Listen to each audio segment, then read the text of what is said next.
Hello! In this video I will show you how to enable Google Assistant to work on lock screen on TECNO Phantom V.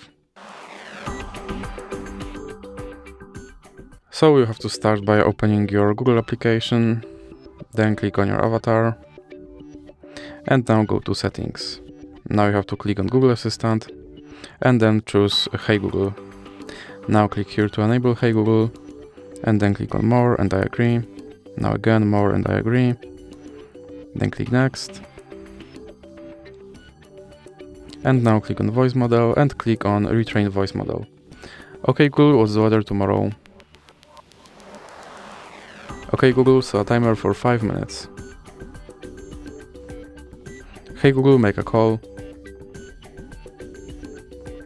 Hey Google, remind me to water my plants every Monday. Now click Next. Then you can go back again, and then click on Lock Screen. Click Yes, I'm in, and make sure that this first option stays on. And now let's check if my Google Assistant will work on lock screen. Okay Google. And as you can see, my Google Assistant works on lock screen. So that's it for this video. If you liked it, please remember to leave a like and subscribe.